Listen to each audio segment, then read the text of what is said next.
Hey there, and welcome to Tech Talk here on WDBO 107.3 FM and AM 580, Orlando's news and talk. I'm Greg Rhodes here with Adam Littlefield, a technician at the Refresh Computer Superstore.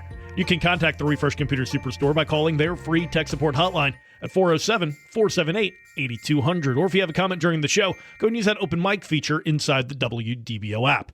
You can also check out the website at refreshcomputers.net or stop in at the Refresh Computer Superstore in Longwood at 820 East State Road 434, just 3.5 miles east of I-4. Store hours are Monday through Saturday, 9 a.m. to 7 p.m., which means if you're listening to the show here on Saturday, it means you still have time to stop by. They'll be open until 7 p.m. today. Now, for the man himself, Adam Littlefield. Well, thank you, Greg, and thank you, everybody, for tuning into another exciting episode of Tech Talk with Refresh Computers. Like Greg said, my name is Adam Littlefield. I'm one of the technicians over at Refresh Computers, one of the ones that works on your computer when you come into our store. An actual person that actually works on your computers. Right, I'm not some robot. That's the one that's posted by our door. So, I'm one of our technicians there, and we've got a couple other great guys there, and if you ever need any help, definitely come by our store, located on 820 East State Road 434. We have tons of different inventory available as well. If you have ever any questions about that, you can always give us a call as well.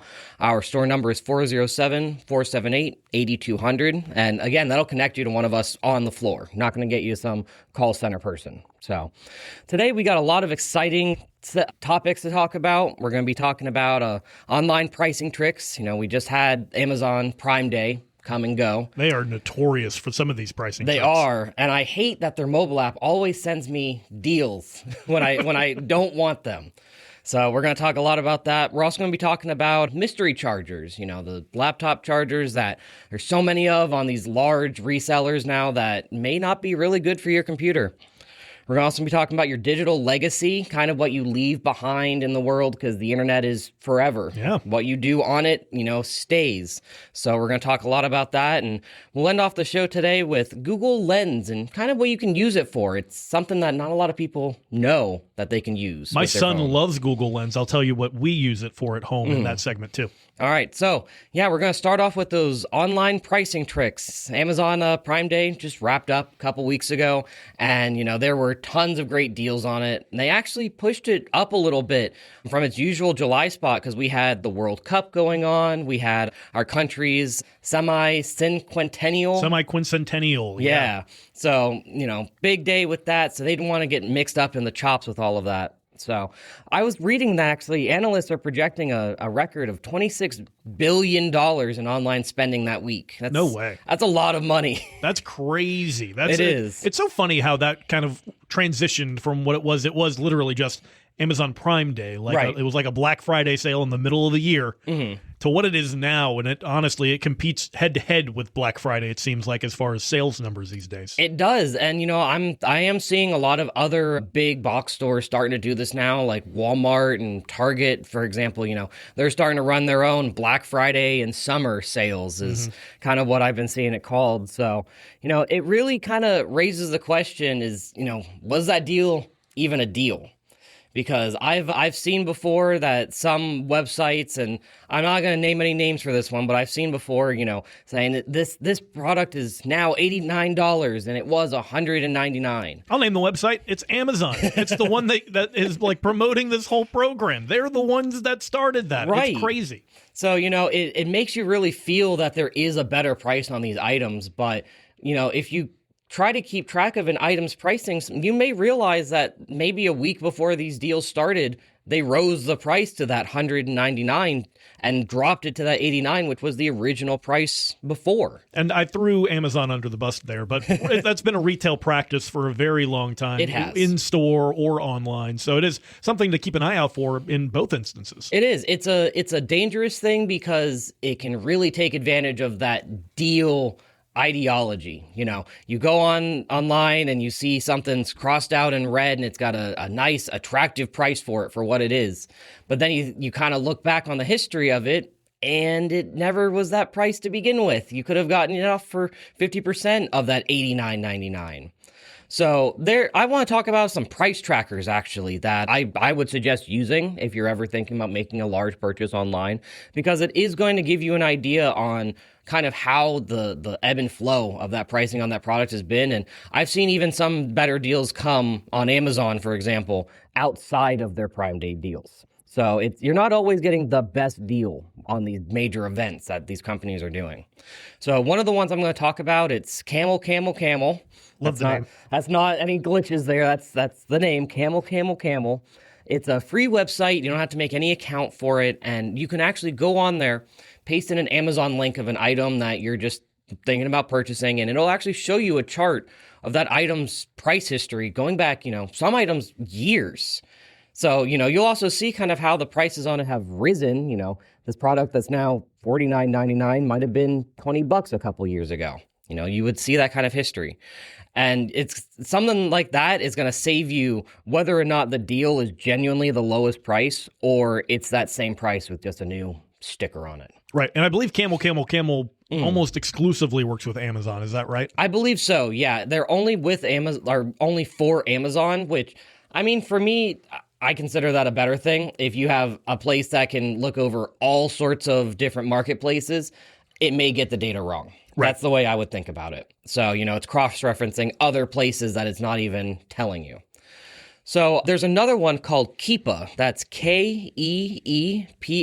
It's another good one.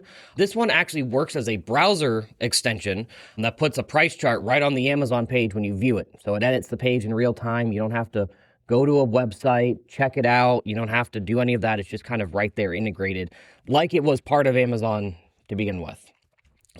That's another really good one. And you got to remember, too, prices online, they can change at the snap of your fingers.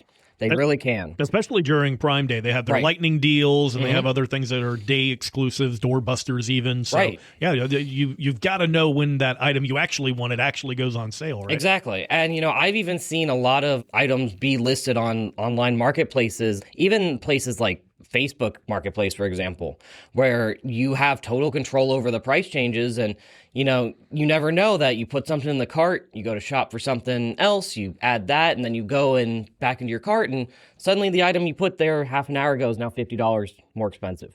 Right. It can happen in an online marketplace. Yep. So you've also got to watch out for that because, if you're not paying attention and they jack the price like that, you're the one that's footing the bill for that in the end of the day.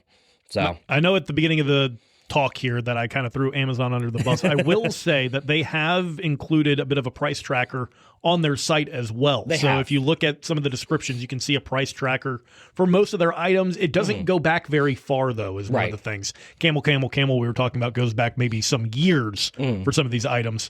On the Amazon tracker, I think it was only within the last year. Yeah. So something to keep in mind with that as well. So you can kind of see a quick, brief history of recent sales on those items, too. Right. And that's a great point, too, is, price trackers are not an exact science. There are some that can only grab data from a year ago, but like Camel, like you were saying, Greg, can go back multiple years to see if there is, a consistent price drop around a certain time. Yep. And I know I've seen actually on a lot of those apps too that you'll see a lot of price increases during times of influx of purchases, like computers, school, when school's going back into session. Yep. That's going to be one of the biggest things I've seen on Amazon is there'll be a lot of price raises a month before and then a lot of cuts when the time kind of comes around. So something just to be aware of. And what I would always recommend is if it's not an urgent purchase, put it on a wish list. Yep. Amazon is one of the biggest ones I would say that's really good at letting you know when a wish list item is dropped in price. They really want you to come back to buy it. They do. And they'll even give you the option to have, say on your phone, for example, with this new Amazon Alexa AI, I think is the name of it in the app, you can ask it to send you an app notification if the price on an item drops below a certain amount. So that's something also to kind of play around with. Something else I would want to bring out is fake written reviews, AI reviews. So many of them. There are, and a lot of them are very easy to point out if you know what you're looking for. because I know me as a regular consumer, if I buy a $20 anchor cable, for example, on Amazon, I'm not leaving a 5-paragraph essay on why it's the best cable in the world and why I would never choose anything else. Right. Braided cables over anything else. Exactly. give it a 5-star and just I would move on, not even really give a description. And that's something that you got to look out for is, you'll see items with thousands of reviews, and that's something that a lot of people do take into consideration because you don't want to buy this really expensive items that's got 10 reviews and it's 5 stars. But also at the same time, 8,000 reviews at 4.9 stars. Still, you have to look at that a little bit, look into it, because a lot of these reviews now are written by AI, and it's gotten so bad actually that there's been a federal ruling now to ban buying, selling, and posting these phony reviews with real fines too. Good. Yeah, I agree. Good. Protect the consumer. Some of these things, like you mentioned, a lot of people rely on these reviews to make their decision. It's really an important factor that people take into account. It is. And with AI, you mentioned that it used to be really easy to figure out which ones were the fake reviews. Right. With AI, it's gotten so much more difficult. It has. And the problem with AI too is, myself writing reviews, if somebody's paying me to write reviews, if I'm writing them good, I'm only going to do maybe 5 an hour, really just take into consideration what I'm saying. But with AI, you can spit out 1,000 of them in an hour. It's so quick to do that. So you got to kind of be your own detective. It's really something that you got to dig into because, a lot of pocketbooks are tight now. That's how it is. And, we got to think about the money we're spending, especially online, because it's so easy just to click the buy button and suddenly there's $400 taken out of your account for something that's going to break on you in a week. So something definitely to think about. And I want to give some red flags for those reviews as well. Look out for just large amounts of 5-star reviews all posted in the same week, may just be over a couple days within a single week. Keep an eye out for that because, I can't imagine one product that gets an influx of 2,000 reviews in a week unless, it's ended up on the news. Yeah, that's what I would say. If it ends up on the news, maybe it would make sense. Still do some searching though. Right, the new Tickle Me Elmo might have that kind of number. Also, look for the reviews that sound and read like a brochure. It's like I was saying, the ones that are 5-paragraph essays. They talk about this is the best cable in the world. My great grandfather would be impressed by the technology of this. Things like that. Just they kind of call it out themselves, and that's kind of the downside with AI. Is it's so good at doing these reviews that it overdoes it. So, gotta think of it like you're the person reading the review or writing the review if you're really going to be leaving something like that. But also kind of just look for reviews that never even mention using the item. I know there are a lot of AI scripts out there that just give generalized reviews that you can spit out and post that never even mention the item, how you used it, if you had any difficulties with it. Myself, if I'm writing reviews, if I'm writing a 5-star, I'll still include if I had troubles using something. So maybe somebody else in the future doesn't encounter that. And that's not something AI takes into consideration. And I know our next tip is kind of talking a little bit about counterfeits. It kind of ties into our next topic, so I do want to save that for just a little bit. Yeah. You can get more on that here coming out of the break. But I wanted to hear a little bit more, just really quick, on renewed and refurbished when it comes to some of these sales. Yeah, that's a big thing you got to look out for too now because so many online resellers are using renewed and refurbished items. A lot of those don't come from the actual seller. You may see them listed on like Amazon or Walmart, but you do have to take into account that these are being renewed and refurbished by third-party sellers. Somewhere else, not tied with the seller that they're selling like on their website. So the standards for that, they can vary wildly, and you'll have good luck trying to find them if that refurbished device dies in a month or two, because you'll go back onto that marketplace that you bought it from and suddenly they're gone, just like that. You got to really compare it to refurbishing from local shops like Refresh Computers. We have a brick and mortar store that if something happens, you can go into their we have technicians right there that will be able to help you. You don't have to search for an online forum for an obscure name that, you're never going to find again. Exactly. And like we mentioned, Adam is one of those technicians there, so you can always give them a call there at the Refresh Computers Superstore. That hotline number again, 407-478-8200. That marketplace shell game of counterfeits ties into our next topic about getting those real, honest chargers for your laptops and phones. We'll talk about that next, coming up on Tech Talk right here on WDBO 107.3 FM and AM 580.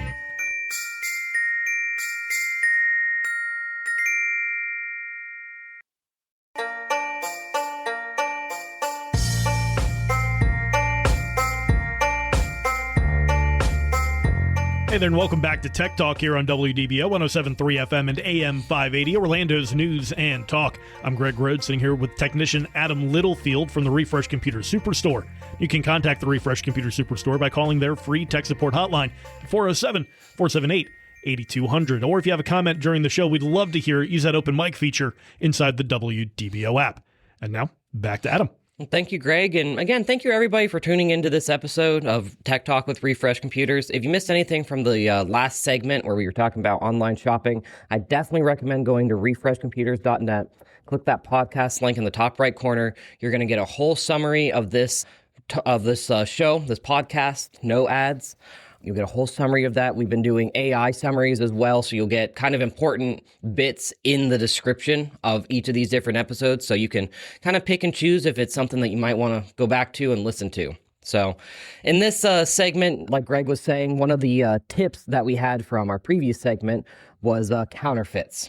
Very, very important to be wary of counterfeits because it is so easy to set up an account on a lot of these different marketplaces now and sell anything. They don't check it.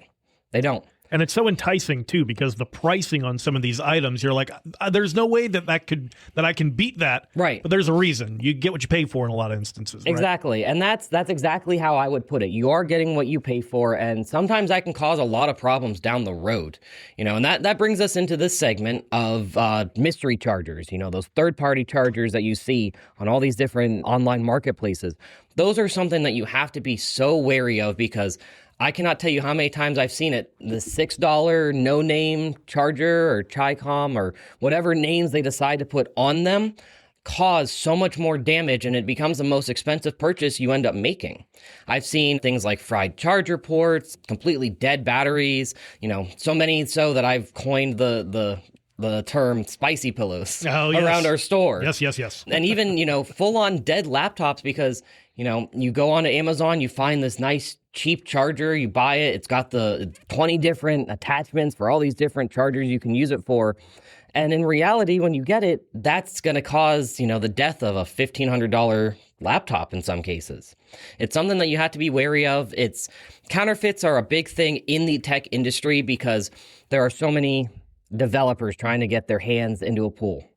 Right. And a lot of times, so many people view the original equipment as so expensive to replace. Right. But again, you've got to think about the reason it's expensive to replace. Exactly. Aftermarket parts, say for your car, for example, aren't really going to hurt you in the end as long as you kind of do your research and you know what you're buying for. Don't tell Larry Perry that. I won't. But me personally, I have to say it. Aftermarket parts, they can sometimes save you $1.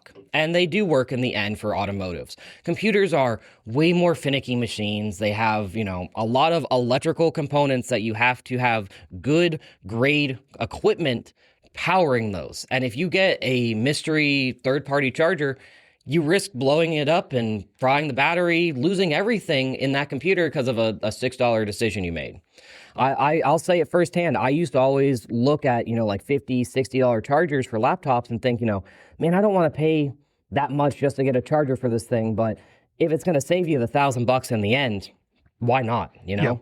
It's something that at least now I think of in retrospect. I think of it as a no-brainer, but again, it's something that does look very enticing on a lot of these marketplaces, and that's the reason that a lot of these companies do that, because they're making a quick buck. And like we mentioned, it's one of those tips and tricks for helping protect you when you're doing your online shopping as well. Right. It's not just chargers. There are so many different aftermarket parts, and it can even go down to your USB cable that you're buying. Right. That can really affect the way of the performance, but also just kind of the longevity of your devices. Exactly. Yeah, there's so many different variables that you have to consider with electronics that if you are paying a little bit more for them, that's not always the bad case. Now, I'm not saying go out and buy a $600 HDMI cable, because you think it's gonna be the best thing in the world to connect your laptop to your TV. But, buying like your chargers, for example, are a really good idea to get OEM chargers. And if you never know, what charger your laptop takes or cable it takes, bring it on by to our store. We have tons of different genuine OEM chargers. We have tons of different high quality cables as well. So we're going to make sure that you get the equipment that is going to keep your computer as best as it can be. Coming up next here on Tech Talk, we'll talk a little bit about what your digital legacy might be and how your loved ones can help access that and preserve it. We'll have more on that coming up next here on WDBO 107.3 FM and AM 580.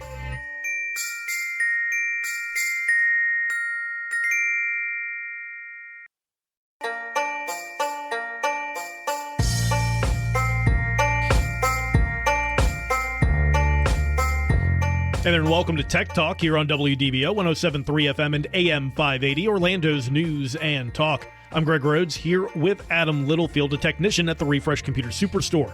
You can contact the Refresh Computer Superstore by calling their free tech support hotline at 407-478-8200. Or if you have a comment during the show, go and use that open mic feature inside the WDBO app. You can also check out the website over at refreshcomputers.net or stop in at the Refresh Computer Superstore in Longwood at 820 East State Road 434, just 3.5 miles east of I-4. Store hours are Monday through Saturday, 9 a.m. to 7 p.m. And if you're listening to the show here on Saturday, it means you still have time to stop by. They'll be open until 7 p.m. today. And now for Adam Littlefield. Well, thank you, Greg. And again, thank you, everybody, for tuning into this episode with Refresh Computers, a 26.5-year-long company in Central Orlando, servicing thousands of computers from businesses, consumers. So if you ever have any troubles going on with your computer, you can always give us a call at our free tech support hotline.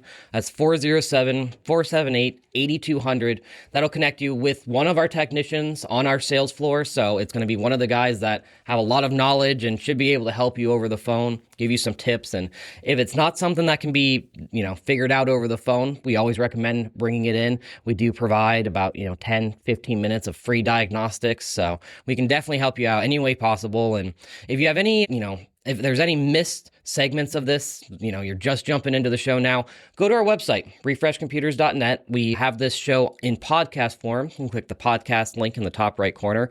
That'll give you this show and shows going back years of Dave and I and Dave himself and Dave and others talking about all this different tech. So kind of see how things have changed and how it's just progressed over the years.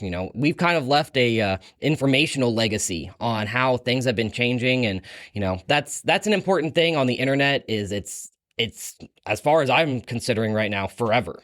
And that's something that I think myself as a person and everybody out there should think about too, is your digital legacy. What you're going to leave behind on the internet, your photos, your emails, everybody's got accounts that are set up, everything like that. It's what is going to happen, with those, with all of that. So we're going to spend this segment a little bit today just talking about how you can kind of set this up as kind of what I would say is just, I don't want to say doomsday plan, but it's something that everybody should take into consideration because, what if I were to pass tomorrow, all of my accounts that I have online, they're not just going to transfer to my next of kin or somebody like that. It's not like a bank account. Right. Yeah. There's privacy laws and terms of services that really lock them down tight. And if the person that owns that account is gone, you can't override those laws and those terms and conditions. There's no way to really be able to get around and do that, or at least not an easy way. It's not as easy as just resetting a password at that point.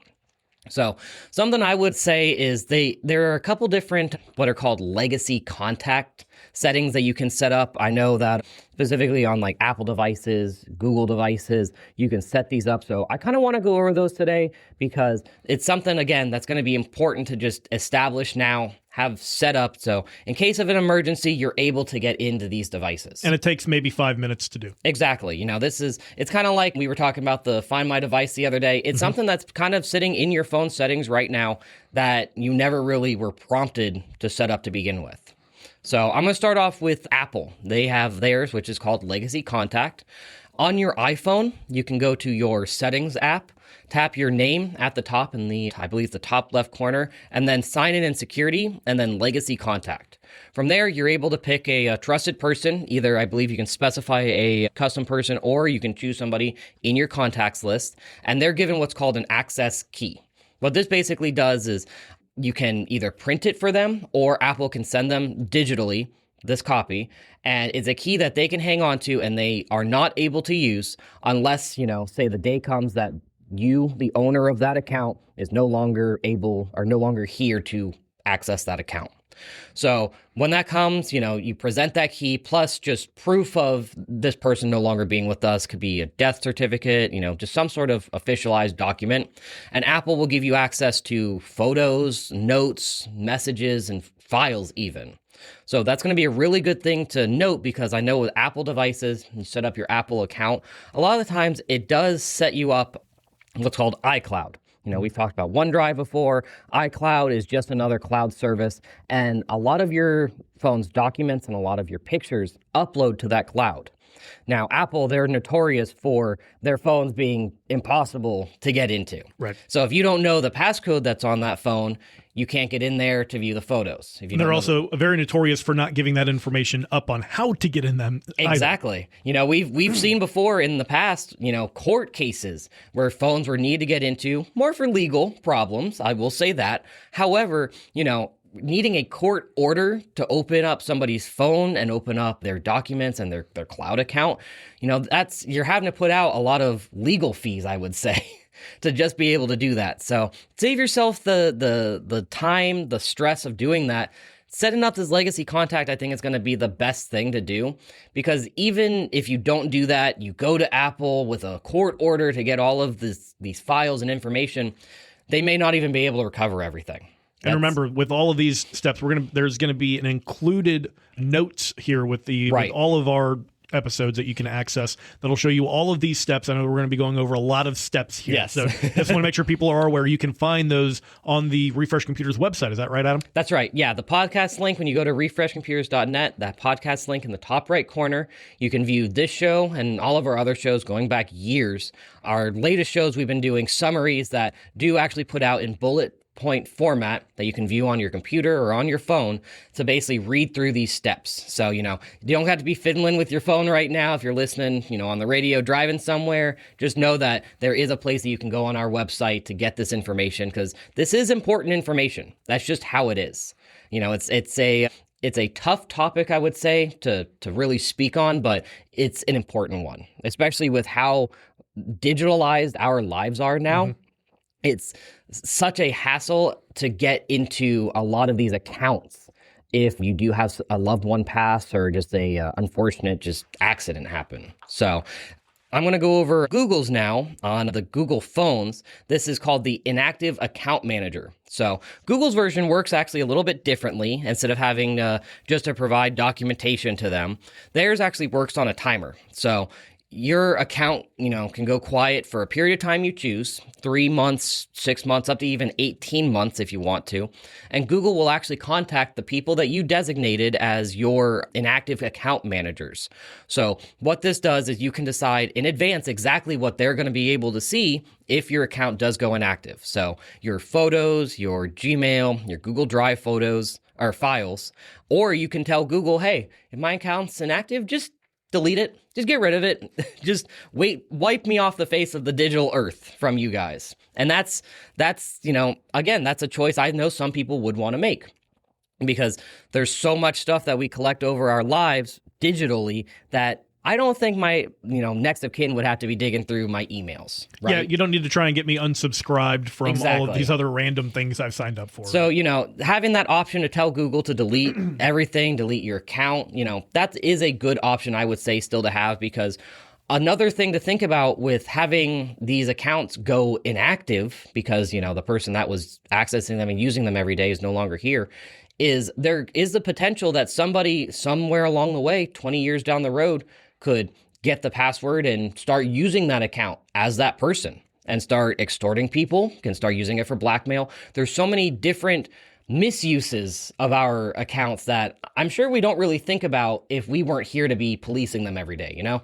I know myself, if I get a notification that there is an account sign in attempt on one of my accounts, I'm changing all my passwords immediately. Like that's just ingrained in my head because I don't want anybody getting into my stuff, imitating me, because again, there's an image of myself. And if I wasn't here and my account was still out there being used like that, you know, that image of who you were could be tarnished so quickly because it just changes the opinions because people think it is you. So that is something to consider. So with Google, what you need to do is on their website, you have to do it through their website. You go to myaccount.google.com. We'll have that link in these AI podcast notes as well. Search for Inactive Account Manager, and in there you'll get all of the options to select what you want people to see, what you don't want them to see, if you want your account to be deleted after a certain amount of time, if you want to give control of that to, you know, whoever you designate as your Inactive Account Manager. So there are a lot of options there. So if you have a Google account, I really, really suggest setting that up, doing that. Same thing with Apple, but this is actually a big one that I'm sure, you know, you may be thinking about right now.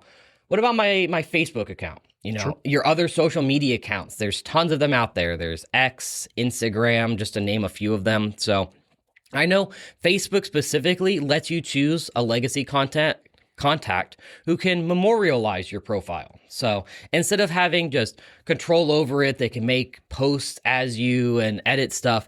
Your account is set up to stay as a place for friends to share memories with remembering above your name. So it's actually kind of an indicator that the person that account belonged to has passed away. So it's no longer an active profile as it is a memorial for you. So that's something to think about too. Facebook actually kind of does it in a different way. It's not just recovery at that point, right? This is actually memorializing your history on Facebook, just on the internet. And I think that's a big part of this too, is that it does become a big part of your memorial because this is the first generations of where a large portion of our lives have been online, whether that be photos and events with friends and family, big trips, big achievements and accomplishments have all been shared on these social media sites because that's kind of what we've been ingrained to do. But also at the same time, that's how we've connected with so many friends worldwide at this point. Right. So it really does give them that opportunity to still remember you after you've passed, but also kind of gives that opportunity to set up your own memorial as well. Exactly. And, you know, I would say that's the best way to put it, really. And, you know, as time is going to go on, there are going to be people that have more and more of their lives memorialized on the internet too. You know, myself, I would say maybe around 14 or 15 is when I had my first Facebook account, started establishing myself on social media and just online. My mom thinks it was when I was 16, but yes, it was 14. That's around the age. So you have to think about that. I started building that portfolio for myself, you know, half of my life ago right now. Right. So considering how much time I do have left of my life, or that I hope to have left in my life, there's going to be such a larger portfolio that I would want memorialized just because it shows me as a person, as a timeline almost. I wonder how that's going to work out for the TikTok crowd. That's something I was thinking about too, you know, because I know with X, for example, you can kind of set up the same thing to set up an activity basically for your account. Right. But TikTok is just one of the ones I don't know how they're going to handle that. You know? You get to inherit your grandmother's TikTok one day. Yeah, I don't know. Yeah, I don't know. See the first viral video that your grandmother made back in 2017 or something like that. You know, and that it is fun to put a little bit of a laugh on this kind of topic, you know, because it is one of those things that you look back on the history of somebody. And again, myself, who established myself when I was a kid, for my family that'll be looking back on that, it's going to be hilarious. Sure. And it's kind of almost like looking back, you know, in your photo albums and your old camcorder recordings. It is fun just to be able to look back on that and reflect rather than it be destroyed online if it's left unprotected or not in this inactivity bubble. And I know you can also tell Facebook in advance that you want them to permanently delete your account instead if it does go inactive for a certain amount of time. It's really your call what you want to do, but make that call. You are the only one that can make this call, and I want to stress that it's important to really just do that. Final thing I do want to talk on here is your phone and your passwords. A lot of our lives right now are saved on our phones, on our computers, and if our loved ones do have to get into anything of ours when we pass, there's no way to reset your phone's PIN anymore, really, without resetting the whole phone, as far as I'm aware. And that therein lies a problem if you are one that don't like all of your stuff going to the cloud. You keep it on your device. Well, now you have a password or a PIN there that your loved ones aren't able to access. So I would really suggest just setting up a PIN, a password that your loved ones are going to be able to find, put it in a fireproof safe or a safety deposit box, and tell one person you trust, just one person. That's all they need to know. From there, just get it set up. Make yourself good to go, because that way they can get into your phone and, like I was saying earlier, you don't need a court order from one of these companies to get into your stuff then. And a good additional note, do not put that information in your will. Right. After probate, your will becomes public record. Yep. So just keep that in mind as well. You've been listening to Tech Talk right here on WDBO 107.3 FM and AM 580.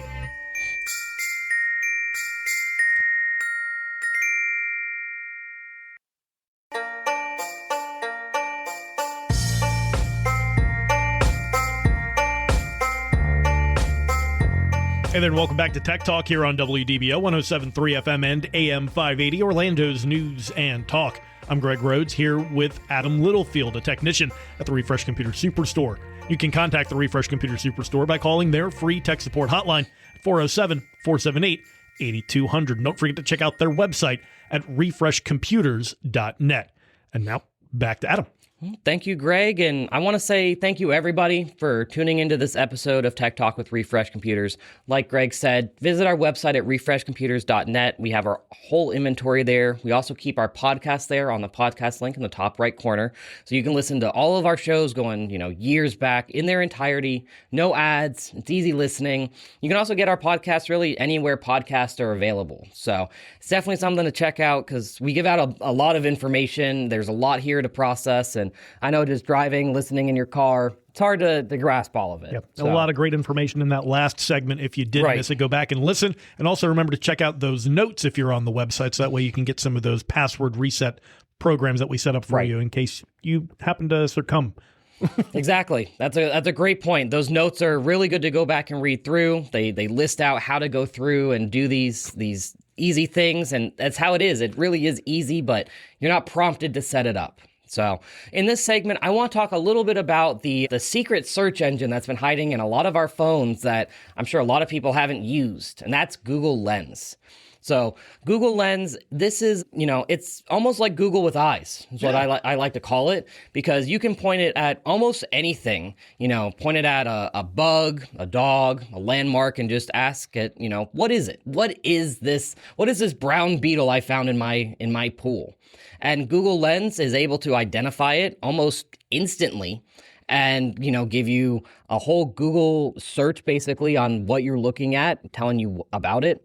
So that's a really important thing, I would say, because I know in Florida there are tons of bugs, lizards, and plants, everywhere, and all kinds of things that can try and kill you. Exactly. Is this berry edible? It's always that question I've seen on like YouTube before. So Google Lens is really good for that kind of thing, and it's really easy to search with a picture instead of typing, I would say. Yeah, no, it makes it so much simpler. Right. Honestly, my son loves Google Lens. If you've listened to the show, he's now 3.5. Okay. And he's getting into the questions all the time of what's that? Yeah. What's that? Usually I can answer his questions, but if it comes down to something like, what is this dinosaur? Because he's got a few dinosaur toys. I'm not very well brushed up on my dinosaur names these days. So I open up Google Lens, I take a picture of his dinosaur toy, and it tells me which dinosaur it is. And also if it breaks, I can find a new one because it pulls up those shopping options for it as well. Well, there you go. Smart shopper archaeologist Greg over here using it for that. And it's not just even for identifying stuff. I know you can now have it translate signs and menus in real time. So you can point it at, a foreign sign and it'll read it to you in English. Shoot, even some areas in Orlando, you could use that. Yeah. So that's something definitely to keep an eye out for with Google Lens. And I've even used it personally before to take a picture of something. I have a hard copy and I want to copy a large body of text off of it. You can take a picture, select the text, your phone will intelligently select that text like it was typed out, lets you copy it, and you can post it in a note anywhere. And this is snapping a page of a receipt, a whiteboard, a page of something. You can paste those words just like you typed that text. And it is really seamless, I would say. It's very fast. So that's something to look out for. I know myself, I get annoyed sometimes. I had to scan something in to be able to get a little bit of this information that I don't want to type out manually. So, and that's really good too for taking a picture of something and texting it to someone. I know I've had to do that before, getting large invoice links, for example, paste that into my web browser. So I know in Android, this is a built-in function into our camera. If you've got that Google search bar on your front screen like I do, it's right there, that little camera icon to the right side of your search bar. But on iPhones, you actually have to download the Google app, right? Yes. Yeah. On iPhones, you do have to download the free Google app from the App Store, tap the camera icon in the search bar, and that'll bring it up. So I think we're getting to the end of our show today. So again, I want to remind everybody that this has been Refresh Computers. Give us a call at 407-478-8200 if you have any questions, and view our podcasts at our website, refreshcomputers.net. Click that podcast link in the top right corner. We'll be talking to you again tomorrow with a different edition of Tech Talk with Refresh Computers.